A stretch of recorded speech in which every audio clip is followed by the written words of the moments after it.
तीन सवाल मैं मेरे पैनल के सामने रखना चाहता हूं, क्योंकि अब चुनाव की घोषणा हो सकती है और यह भी माना जा रहा है कि 2 से 3 चरणों में चुनाव किए जाएंगे। चुनाव आयोग की टीम बिहार का दौरा करेगी और उसके बाद यह सारी बातें फाइनल होगी। लेकिन इसके बीच में एलजेपी की मीटिंग में यह फैसला लिया गया कि चिराग पासवान को बिहार से चुनाव लड़ना पड़ेगा। तो तीन सवाल इन सारे मुद्दों को लेकर, जिसको लेकर हम चर्चा करेंगे कि चिराग पासवान के बिहार चुनाव लड़ने से किस दल की चुनौती बढ़ेगी, क्योंकि पिछली बार जब उन्होंने चुनाव लड़ा था तब जनता दल यूनाइटेड को बहुत बड़ा नुकसान बिहार के चुनाव में देखने पड़ा था। एनडीए की सरकार आई लेकिन जेडीयू को नुकसान हुआ था। दूसरा सवाल, क्या बिहार में एनडीए का चेहरा बन पाएंगे चिराग पासवान, क्योंकि अगर चिराग पासवान विधानसभा का चुनाव लड़ना चाहते हैं तो क्या वो चेहरा बनने की कोशिश कर रहे हैं। और तीसरा सबसे अहम सवाल, क्या बिहार में चुनाव के बाद सीएम का चेहरा बदल सकता है। यह सवाल अभी भी लोगों के मन में है, पॉलिटिकल एनालिस्ट जो है उनके मन में है, और उसके साथ साथ राजनीतिक खेमों में भी लगातार इस बारे में चर्चा चल रही है। धीरेन्द्र कुमार, आज शुरुआत आप ही से करनी पड़ेगी। चिराग पासवान बिहार आप ला रहे हैं, केंद्र की राजनीति से आपकी पार्टी चाहती है कि वो बिहार में विधानसभा का चुनाव लड़े, उसके पीछे क्या सोच है पार्टी की? देखिए, बिहार में मेरी पार्टी के नेता जो लोग घूमते हैं, जिस तरह से हम लोगों ने बिहार फर्स्ट, बिहारी फर्स्ट का विजन को लोगों को बीच में लेकर और उनसे राय ली, तो उन लोगों का कहना है कि जब आप पिछले 6-7 साल से इन विजन को लेकर के गांव-गांव घूमे हैं, तो अब ये वक्त आ गया है कि बिहार में एनडीए की सरकार बननी है।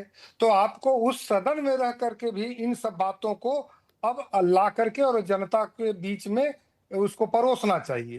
तो जब हमारे पार्टी की कार्य समिति की बैठक हुई, साहिल भाई, तो यहाँ से प्रस्ताव बन करके केंद्रीय कमेटी को दिया गया कि अगर हम लोग बिहार फर्स्ट, बिहारी फर्स्ट सिर्फ नारा बोलते रहेंगे कब तक। तो अब आपको वक्त आ गया है आपका कि अब आप आए यहाँ पर बिहार विधानसभा का चुनाव लड़े। और अगर आप कहते हैं कि बिहार में वैकेंसी मुख्यमंत्री का नहीं है, इस बात में भी सहमति है, तो आप पहला प्रस्ताव दीजिए ना विधायक दल में बैठ करके कि नीतीश कुमार जी को पुनः मुख्यमंत्री बनाना चाहते हैं। और इसमें आपत्ति क्या है, ये कहां से विवाद का बात है। और एनडीए के चेहरा नहीं कैसे हैं चिराग पासवान जी, एनडीए के पांचों दलों के नेता तो एनडीए के चेहरा है, मुख्यमंत्री का चेहरा तो नहीं है ना।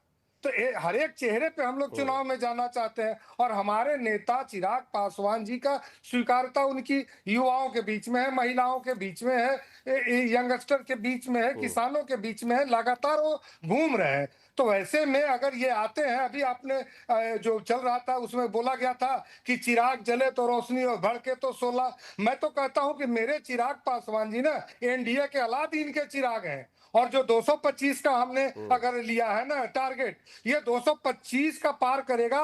और इस बार देश का सबसे ऐतिहासिक जीत बिहार लेकिन दर्ज धीरेन्द्र करेगा कुमार, साहिल भाई जी। आपको पता है सवाल क्या हो रहा है कि अल्लादीन के चिराग है वो तो ठीक है, लेकिन अल्लादीन के चिराग के आका कोई और होते हैं। और आप तो चाहते हैं ना कि आपके वो बिहार के आका बने, बिहार के मुख्यमंत्री बने। मुझे दौर याद है कि जब रामविलास पासवान की पार्टी को 29 सीटें मिली थी विधानसभा में, उनके बिना कोई सरकार बन नहीं पा रही थी, लेकिन ना उन्हें मुख्यमंत्री बनने दिया लालू प्रसाद यादव ने, ना उन्हें मुख्यमंत्री बनने दिया नीतीश कुमार ने, और वहां पर दोबारा चुनाव करने पड़े थे। आपको याद होगा वो दौर। और इसीलिए आपके पार्टी के कुछ नेता यह भी कह रहे हैं कि लोग चाह रहे थे रामविलास भी बने मुख्यमंत्री, लेकिन वो नहीं बन पाए, तो चिराग पासवान को बनना चाहिए। कहीं ना कहीं अंदर तो मंशा है ना कि वो विधानसभा में उतर रहे हैं, तो मंत्री बनने के लिए तो नहीं उतर रहे हैं ना, मुख्यमंत्री बनना चाहिए, वो फेस बनने चाहिए बिहार के, इसके लिए तो चुनाव में उतारना चाहते हैं ना आप उनको। साहिल भाई देखिए, आप कह रहे हैं कि अलादीन के आका होते हैं चिराग के, मैं इससे कब मना कर रहा हूं। आका उनके हैं ना, अगर खुद को हनुमान कहते हैं तो आदरणीय प्रधानमंत्री जी को आप राम कह लीजिए, आका कह लीजिए। अगर मुख्यमंत्री जी को अपने पिता तुल्य मानते हैं तो भी उनके अभिभावक हैं।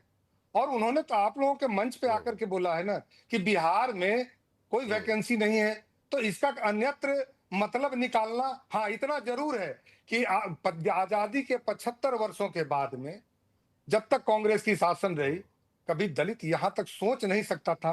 क्या आज आदरणीय प्रधानमंत्री जी और आदरणीय मुख्यमंत्री जी के कुशल नेतृत्व में दलित अब इतना सोच भी रहा है कि सीएम का फेस बन सकता है, इसकी चर्चा हो सकती है। ये उन दोनों प्रधानमंत्री और मेरे मुख्यमंत्री के लिए ये एक बहुत बड़ा सर्टिफिकेट है कि आज दलित वर्ग भी बिहार का सोच ठीक, सकता है कि मैं भी मुख्यमंत्री का फेस बन सकता हूं। तो क्या सोचने भी गुनाह है दलितों के लिए? मैं आप ही बिल्कुल से होना सवाल चाहिए। करना चाहता हूं। और यही सोच, नहीं आप सही कह रहे हैं, मैंने इसके लिए एग्जाम्पल दिया ना, मैंने उदाहरण दिया आपको कि इससे पहले रामविलास पासवान को भी देखा गया था कि वो मुख्यमंत्री बने, लेकिन उनको मुख्यमंत्री उनके बिना सरकार नहीं बन पा रही थी उस वक्त। आपको याद होगा, राष्ट्रपति शासन लगाया गया बिहार में, लेकिन मालूम है रामविलास पासवान मुख्यमंत्री नहीं बने थे, आपको याद होगा। जी। लेकिन मैं कह रहा हूं कि तो बिल्कुल इस है। तो जी बताएं। राजीव रंजन, क्या ये तो मान लिया चिराग पासवान ने कि आज की स्थिति में बिहार में वैकेंसी नहीं है, मुख्यमंत्री पद की कुर्सी खाली नहीं है, लेकिन क्या ये भविष्य के लिए भी स्टेटमेंट है? क्या उन्हें तैयार किया जा रहा है कि आगे चलकर एक यंग फेस जो बिहार में उन्हें चाहिए, एनडीए को चाहिए, उस तरीके से आप उसको देखते हैं? आप किस तरीके, आपकी पार्टी किस तरीके से देखती है कि चिराग पासवान विधानसभा में उतरेंगे, बिहार की राज्य की राजनीति में उतरेंगे, केंद्र की राजनीति से नीचे आकर? देखिए, एक बात बिल्कुल साफ है, नीतीश कुमार जी बिहार के आज़ादी के, जो देश की आज़ादी के जो ये पिछले 7.5 दशक हैं, हम कह सकते हैं कि बिहार का जिस तरह का विकास संभव हो पाया, बिहार ने जो ऊंचाइयां हासिल की हैं, एक अकल्पनीय जो परिस्थिति बिहार की थी, जहां से बाहर निकल करके बिहार ने तमाम मानकों पर सर्वश्रेष्ठ प्रदर्शन किया। और बिहार की राजनीति में नीतीश कुमार जी की जो अपरिहार्यता है, जो स्वीकार्यता है, जो लोकप्रियता है, जिस तरह से चाहे वो कोई भी गठबंधन रहा हो, नीतीश कुमार जी अगर चेहरे के तौर पर सामने रहे, जनता ने आंख मूंद करके उस गठबंधन को आशीर्वाद दिया। और शायद ये सबसे बड़ी वजह है कि नीतीश कुमार जी पहली पसंद बिहार की जनता के बने रहे। चिराग पासवान जी भी पटना आए, शिष्टाचार भेंट हुई, नीतीश कुमार जी को उन्होंने मिलकर के एक अभिभावक के तौर पर उनसे अपनी बातें रखी, और ये भी कहा कि बिहार के अगले मुख्यमंत्री तो नीतीश कुमार जी ही होंगे, बिहार में कोई वैकेंसी नहीं है। उसका धीरेन्द्र जी ने तो आपको काफ़ी विस्तार के साथ उनकी पार्टी की सोच और क्या परिकल्पना है उस पर भी रोशनी डाली। कुल मिलाकर के जो लोग भी बिहार में एनडीए गठबंधन के अंदर किसी तरह के असहज स्थिति की बात सोचते हैं, उनको जवाब तो मिल गया होगा। देखिए, एक बात बिल्कुल साफ है कि नीतीश कुमार जी, लेकिन वो ये भी कह रहे हैं ना राजीव रंजन जी कि वो चिराग पासवान एनडीए का चेहरा बन ही सकते हैं। वो यही कहने की कोशिश कर रहे हैं ना कि वो एनडीए का चेहरा बन सकते हैं। ये बात तो ठीक है कि आज की स्थिति में कोई वैकेंसी नहीं है, यहां भी एकनाथ शिंदे जब तक थे तब तक कोई वैकेंसी नहीं थी। चुनाव के बाद में, नतीजों के बाद में वैकेंसी होती है हमेशा। धीरेन्द्र जी सही कह रहा हूं ना मैं? चेहरा बनाने की जो बात चल रही है, कहा कि 2025 में हम लोगों का जीतना तय, हमारी सरकार बनेगी और नीतीश कुमार जी बिहार के मुख्यमंत्री होंगे। और लगभग यही बात धीरेन्द्र जी ने भी कहा। इसीलिए 2025 से 30 का जो बिहार का कार्यकाल है, नीतीश कुमार जी के नाम पर तो एनडीए के गठबंधन की जो सहमति है वो तो है ही है, और जनता भी यही चाहती है। जिस तरह से बिहार का कायाकल्प हुआ है, बिहार को जिस तरह से उन्होंने संवारा है, सजाया है, बिहार के लिए भविष्य की एक बड़ी जमीन, एक बड़ी बुनियाद तैयार कर दी है। विकसित राज्य नीतीश कुमार जी के नेतृत्व में ही 2025 से 30 में बने, ये जनता चाहती है। और मैं समझता हूँ कोई भी गठबंधन जनता की अपेक्षाओं के अनुरूप कार्य करता है, और बेहतर नतीजों के लिए जनता जो चाहती है उसके हिसाब से ही वो काम करने की दिशा में एनडीए के तमाम नेता पूरे बिहार का दौरा कर रहे हैं। बिहार के सभी कि अगर चिराग पासवान पार्टी की राय मानते हुए विधानसभा चुनाव में शिरकत करते हैं तो बड़ी इंटरेस्टिंग बात होगी।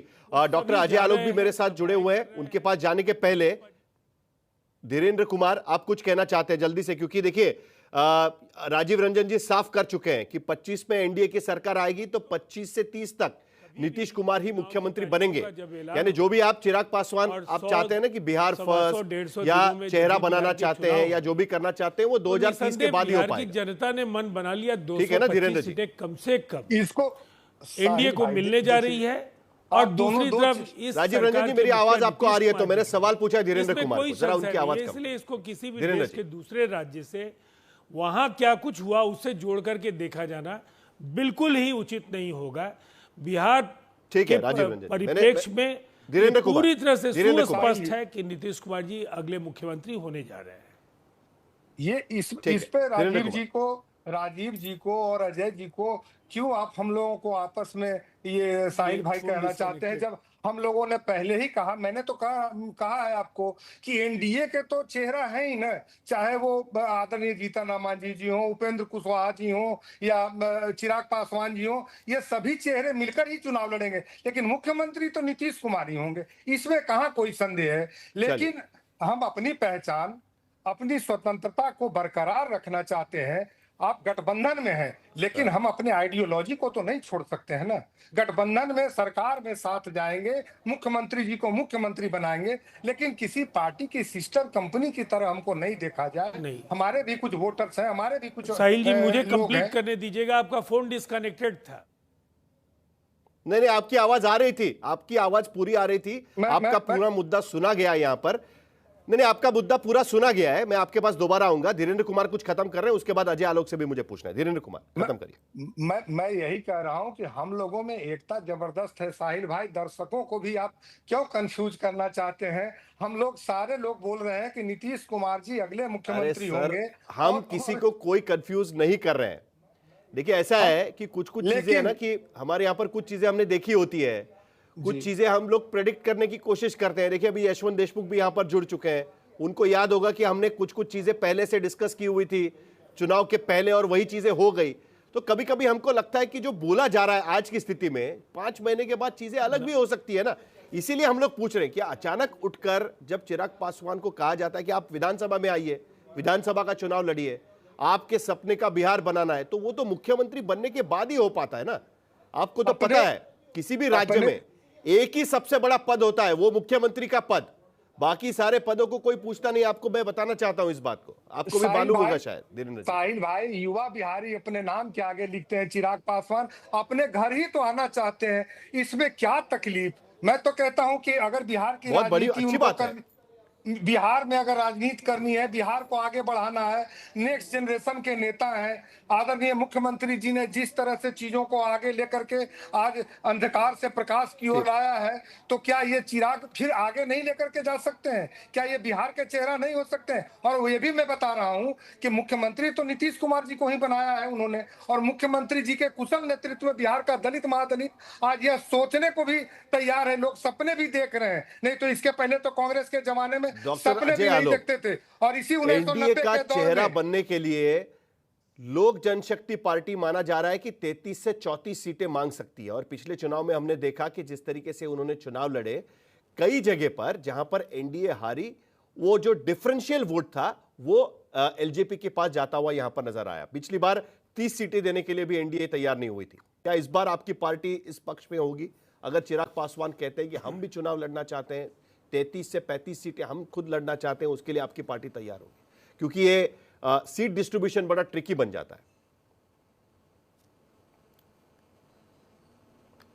सबसे पहली बात है कि एनडीए में सीट डिस्ट्रीब्यूशन कभी ट्रिकी नहीं हुआ, और 2020 में जो हुआ उसके बाद गंगा में बहुत पानी बह चुका है। तो 2020 को हम लोग ना याद करें, 24 को याद कर लें। 24 में भी 19 में चिराग पासवान की पार्टी 6 सीटों पे लड़ी थी, 19 में आराम से 5 सीटों पे लड़ी। हम लोग सब एडजस्टमेंट करना जानते हैं। 19 में हम लोगों ने अपनी जीती हुई सीटें जेडीयू के लिए छोड़ दी, 24 में हम लोग दोनों बराबर सीटों पर लड़े। तो ये सब हमारे बीच में कोई ऐसा दिक्कत होगा नहीं, इसलिए बीट अराउंड द बुश करने का फायदा नहीं है। मैं तो देख रहा हूँ कि आज तक का डिबेट, साहिल जोशी का मंच 21 मिनट बीत गए है।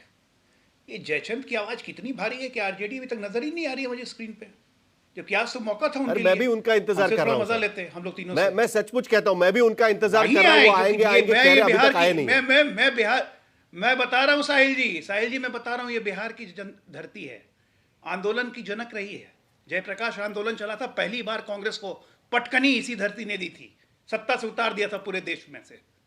और उस जयप्रकाश नारायण का जयचंद कौन था जो आज कांग्रेस की गोदी में बैठ गया? कौन था वो जयचंद? आज वो जयचंद आपके स्क्रीन पे नजर नहीं आ रहा है। जेपी का जयचंद 1990 में कांग्रेस विरोध के नाम पे भारतीय जनता पार्टी से समर्थन लेके पहली बार राजद की सरकार में लालू प्रसाद ने सरकार बनी। उस बीजेपी को तोड़ने वाला जयचंद कहां गया? आपके स्क्रीन पे नजर नहीं आ रहा है। 1993 में जब नीतीश कुमार अलग हुए अति पिछड़ों के आरक्षण के नाम पे, कर्पूरी फॉर्मूला लागू नहीं किया, वो जयचंद कौन था? ये बिहार की जनता जानना चाह रही है। कर्पूरी ठाकुर के समाजवाद, जेपी के समाजवाद, उनकी आत्मा कांपती होगी, कराहती होगी आज। उनको कराने वाला जयचंद कहां है? आपके स्क्रीन पे नजर नहीं आ रहा है। थोड़ा और आगे बढ़ते हैं। दलितों का नरसंहार, यहां दलितों की बात हो रही थी, दलित चेहरा नहीं बन सकता है। अरे दलित को तो यहां से काट दिया जाता था, उनके स्तन काटे जाते थे, गाजर मूली की तरह दलित काटे जाते थे। उन दलितों का जयचंद कहां है? आपके स्क्रीन पर नजर नहीं आ रहा है। ना कांग्रेस ना आरजेडी। बिहार को जंगल राज बनाने वाले जयचंद कहां गए? नजर नहीं आ रहे हैं। आज हमसे मजा लेने का बारी है, तब भी नजर नहीं आ रहे हैं। जयचंद की गूंज इतनी लंबी चली गई है बिहार में ना, कि हर गांव गांव में जयचंद पूछा जा रहा है, कहां है जयचंद, कौन है जयचंद? नाम एक ही कॉमन आता है। पार्टी के नाम पे दो पार्टियां, व्यक्ति के नाम पे एक व्यक्ति। कांग्रेस और आरजेडी, व्यक्ति के नाम पे लालू प्रसाद। और आज उसी जयचंद के पुत्र बोल रहे हैं कि जयचंद कहां है। और आप जयचंद पे बात ही नहीं कर रहे, आप एनडीए पे बात करें जहां पे कोई सिर फुटबल है ही नहीं। क्लियर कट अंडरस्टैंडिंग है, क्लियर कट मुख्यमंत्री है, सब कुछ ओपन एंड शट केस है। ये लोग इतना डिमोरलाइज हो चुके हैं। अजय आलोक जी, क्या है ना, एक एक्स फैक्टर आ जाता है ना, छोड़ चुके हैं। जब जैसे देखिए, जब जब जब जैसे चिराग पासवान की पार्टी अचानक कहती है कि हमारे नेता विधानसभा चुनाव लड़ने चाहिए, एक एक्स फैक्टर आ जाता है ना, तो तब चुनाव पर बात करने का एक नया मुद्दा तो मिल ही जाता है ना। एक एक्स फैक्टर तो आता ही है कि ऑलरेडी यहां पर इतने सारे लोग हैं, चिराग पासवान खुद भी उसमें घुसना चाहते हैं कि मैं भी विधानसभा का चुनाव लड़ूंगा, मैं भी चेहरा बनूंगा। और आपको पता है अजय आलोक जी कि किसी भी राज्य का चेहरा यह मुख्यमंत्री होता है, यह भी आपको पता है, जब भी पूछा जाता है तब। आप बिल्कुल सही कह रहे हैं। हर पार्टी के कार्यकर्ता चाहते हैं कि मुख्यमंत्री उनका बने, इसमें कोई हर्ज नहीं है। लेकिन राजनीति अनुकंपा पे नहीं होती है ना। राजनीति अपनी शक्ति पे होती है, अपने सामर्थ्य पे होती है। राजनीति जन समर्थन से होती है। और राजनीति फिर बहुमत जिसको आएगा मुख्यमंत्री उसका बनेगा, उसमें कोई शक नहीं है। क्यों नहीं चाहेगी चिराग पासवान की पार्टी कि चिराग पासवान उनका चेहरा बने, मुख्यमंत्री बने? क्यों नहीं चाहेंगे? लेकिन जब एनडीए में सहमति बन चुकी है कि हम नीतीश कुमार के नेतृत्व में लड़ेंगे, अरे भारतीय जनता पार्टी सबसे बड़ी दल है यहाँ पे, हमने नीतीश कुमार को मुख्यमंत्री रखा है, हम मानते हैं कि हम उनके नेतृत्व में जा रहे हैं, सारी घोषणाएं हो चुकी हैं, तो फिर इन सब बातों का बेमानी है ना, इन सब बातों का कोई मतलब नहीं है।